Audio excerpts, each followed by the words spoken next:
오늘 이 본문의 말씀은 하나님께서 승리하시는 분이시다. 그러므로 하나님의 승리는 우리의 승리이다. 우리의 승리는 하나님의 승리이다. 라는 그 연결고리를 가지고 함께 은혜를 나누고자 합니다. 여기 1절에 보면 이렇게 말씀하십니다.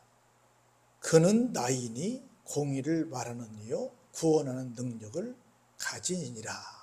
스스로 하나님께서 하나님을 소개하는 말씀이 소개가 됩니다. 에돔에서 오는 이가 누구냐? 붉은 옷을 입고 보스라에서 오는 애가 누구냐? 그의 화려한 의복 큰 능력으로 걷는 이가 누구냐? 누구라고요? 그는 나다. 나가 누구요? 하나님이라는 거죠. 우리 잘 아시는 것처럼 이스라엘은 계속해서 주변국들로부터 외침을 당해서 고생을 많이 한 나라입니다.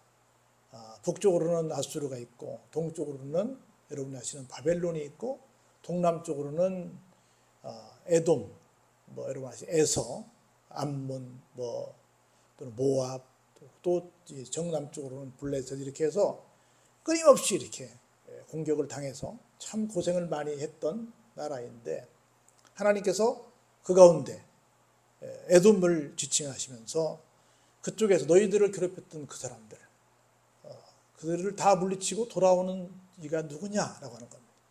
바로 나다라고 하는 겁니다.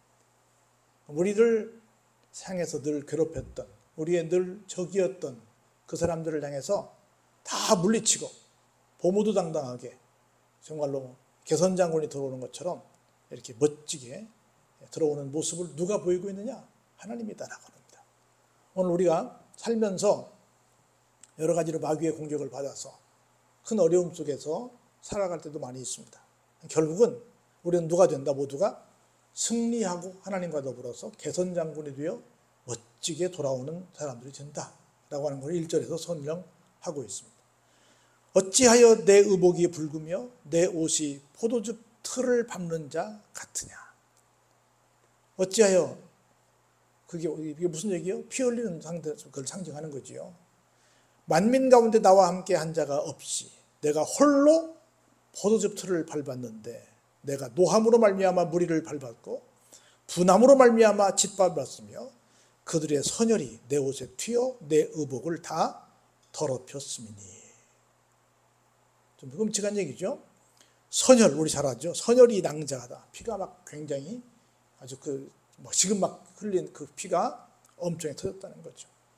하나님께서 하나님의 분으로, 하나님의 노로, 쉽게 말해 하나님의 분노로 그런 작품을 만드셨다는 겁니다. 누구를 향해서? 하나님의 백성을 괴롭힌 사람들을 향해서. 그건 누구를 괴롭힌 거예요? 하나님을 괴롭힌 거죠. 하나님을 향해서 항거한 사람들에게 그렇게 정말 무지막지한 그런 형벌을 가하셨다는 말씀을 하는 겁니다.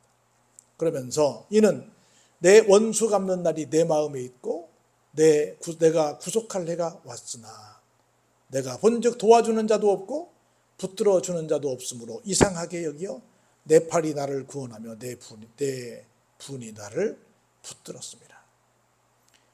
원수 갚는 날 똑같은 거예요. 우리가 주님이 오시는 날은 어떤 날이냐면 하나는 하나님을 향해서 나쁜 일 했던 모든 사람들에게 하나님이 원수를 갚는 날이고 우리 성도들은 어때요? 지금까지 여러 가지로 많이 어려움을 당했지만 최후의 승자가 되는 날. 우리에게는 상을 받고 구원받고 하나님 앞에 칭찬받는 기가 막히게 기쁜 날이고 똑같은 날인데 반대의 사람들은 어마어마한 형벌을 받는 아주 안타까운 날이 된다는 거지요. 내가 노함으로 말미암아 만민을 밟았으며 내가 분함으로 말미암아 그들을 취하게 하고 그들의 선혈이 땅에 쏟아지게 하였느니라. 그래서 여기 두 종류의 사람이 나옵니다. 하나님께서 구원하시는 사람과 하나님께서 형벌을 가하는 사람들이 나오는데 하나님께서 정한 때에 우리는 어느 쪽의 사람이 될 것인가를 항상 생각하며 살아야 된다라고 하는 겁니다. 나는 하나님께서 수고했다. 잘했다.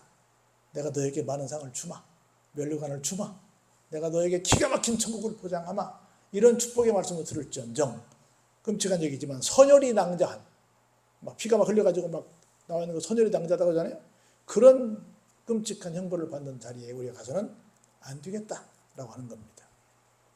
그러면서 내가 여호와께서 우리에게 베푸신 모든 자비와 그의 찬송을 말하며 그의 사랑을 따라 그의 많은 자비를 따라 이스라엘 집에 뭐예요? 베푸신 큰 은총을 말하리라. 앞에 있는 문장을 보면 하나님께서 베푸신 큰 은총은 뭡니까? 오늘 제가 제목을 큰 은총을 잡았는데, 하나님을 방해했던 사람들, 하나님을 믿는 사람들을 방해했던 사람들은 선혈이 낭자한 굉장한 벌을 받는 것이고, 그렇지 않은 사람들은 뭐 하는 것이다? 구원을 받는 것이다. 이것이 뭐다? 하나님의 큰 은총이라는 거예요. 좀 끔찍하긴 하죠. 말이 좀 그렇게 무섭긴 한데, 하여튼 하나님의 큰 은총이 그렇다는 거예요. 다시 말해서 지금은 우리가 연약한 지체들이지만 우리가 진짜 강한 자가 되고 진짜 승자의 반열에 서게 된다는 것을 말씀하시는 겁니다. 그것을 모든 곳에 뭐해요? 찬송할 것이다. 그리고 간증할 것이다. 라고 이사야 선지자는 말하고 있는 것입니다. 그러면서 그가 말씀하실 때 그들은 실로 나의 백성이다. 거짓을 행하지 아니하는 나의 자녀라 하시고 그들의 뭐가 되었습니다? 구원자가 되어 주신다는 것입니다. 그러면서 그들의 모든 환난에 동참하시사 자기 앞에 사자로 하여금 그들을 구원하시며 그의 사랑과 그의 자비로 그들을 구원하시고 옛적 모든 날에 그들을 드시며 어떻게 해주신다? 안아주신다. 할렐루야. 하나님께서 우리의 모든 환난에 뭐 해주신다? 동참해 주신다. 하나님께서 우리의 모든 환난에 동참해 주신다는 거예요. 왜냐하면 실로 진짜로 하나님의 백성이 되고 실제 하나님의 자녀가 되고 실제 하나님의 자녀들의 구원자가 되어 주시기 때문에 그렇게 대우해 주시겠다는 것입니다. 그들이 반역하여 주의 성령을 근심하게 하였으므로 그가 돌이켜 그들의 대적이 되사 친히 그들을 치셨더니 백성이 옛적 모세의 때를 기억하여 이르되 백성과 양떼의 목자를 바다에서 올라오게 하신 이가 이제 어디 계시냐? 그들 가운데 성령을 두신 이가 이제 어디 계시냐? 그의 영광의 팔이 모세의 오른손을 이끄시며 그의 이름을 영원하게 하려 하사 그들 앞에서 뭐래요? 물을 갈라지게 하셨다. 한때는 어때요? 하나님 앞에 잘못해서 노예 생활도 했고 잘못해서 벌도 받고 잘못해서 여러 가지 우여곡절이 많았지만 하나님께서 그들을 약속하셨기에 모세를 통해서 끄집어내서 홍해를 갈라지게 하셔서 하나님께서 약속하신 축복의 땅으로 인도하시는 장면을 보십니다. 어떻게 해요? 그들을 기품으로 인도하시되 광야에 있는 말같이 넘어지지 않게 하신 이가 이제 어디 계시냐. 그리고 하나만 얘기하면 40년 동안 그들이 발에 뭐가 생기지 않았어요? 부르트지 않는 기적이 생겼습니다. 말이 넘어지지 않는 것처럼 하나님께서 그렇게 책임져 주셨다는 겁니다. 여러분, 우리가 산통 깨진다는 말 하잖아요. 말은 서서 잡니다. 근데 말이 만일 주저앉잖아요. 그럼 말은 장구조가 잘못돼가지고 이게 큰 문제가 된대요. 그 산통 깨졌다는 건 이건 이제 완전히 못 쓰게 됐다 그런 뜻이에요. 이게 말이 넘어지면 된다 안 된다? 안 넘어집니다. 넘어지면 안 된다는 얘기를 하는 거예요. 그래서 넘어지지 않도록 지켜주신 것처럼 하나님께서 40년 동안 그들을 지켜주셨다는 겁니다. 볼까요? 여호와의 영이 그들을 골짜기로 내려가는 가축같이 뭐예요? 편히 쉬게 해 주셨다는 겁니다. 주께서 이와 같이 주의 백성을 인도하사 이름을 영화롭게 하셨나이다 하였느니라. 그래서 자비와 사랑을 구하는 기도를 마지막에 합니다. 주여 하늘에서 굽어 살피시며 주의 거룩하고 영화로운 저수에서 보옵소서. 우리가 항상 이렇게 기도해야 됩니다. 하늘에서 아버지 하나님 우리를 굽어 살펴주세요. 하나님이 계신 곳은 어떤 곳이에요? 거룩하고 영화로운 처소입니다. 그곳에서 주의 열정과 주의 능하신 행동이 이제 어디 있나이까? 주께서 베푸시던 간곡한 자비와 사랑이 내게 그쳤나이다. 사실은 그쳤어요. 내가 잘못함으로 하나님이 잠시 홀딩하고 계신 거예요. 홀딩하고 계신 거죠. 그런데 이렇게 말합니다. 주는 우리 아버지십니다. 아브라함은 우리를 모르고 이스라엘은 우리를 인정하지 아니할지라도 여호와여 주는 우리의 아버지십니다. 옛날부터 주의 이름을 우리의 구속자라고 하셨습니다. 그런데 여호와여 어찌하여 우리로 주의 길에서 떠나게 하시며 우리의 마음을 완고하게 하사 주를 경외하지 않게 하십니까? 원하건대 주의 종들을 곧 주의 기업인 지파들을 위하사 어때요? 돌아오시옵소서. 우리가 기도해야 될 내용이에요. 항상 우리가 부족합니다. 우리 이런 말씀 있죠? 나를 낳은 육신의 부모는 나를 잊을지라도 하나님은 우리를 잊지 않으신다고. 혹시 믿음의 시조인 아브라함은 혹시 우리를 모른다고 할지 모르겠지만, 그 아들 이삭도 훗날 이스라엘 된 사람도 우리를 모른다고 할지 모르겠지만, 누구는 하나님은 그러시면 아니십니다 라고 얘기를 하는 겁니다. 그러면서 주의 거룩한 백성이 땅을 차지한 지 오래지 아니하여서 우리의 원수가 주의 성소를 유린하였사오니. 지금 우리 삶에 대해 회파됐단 말이죠.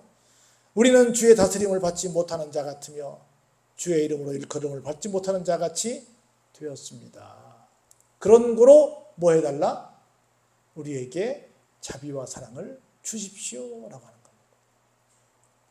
그래서 무슨 얘기를 하고 있어요? 결국은 63장 1절부터 6절까지는 하나님은 반드시 하나님을 거역한 사람들을 아주 정말 끔찍하게 형벌을 주신다라는 말씀을 하는 겁니다.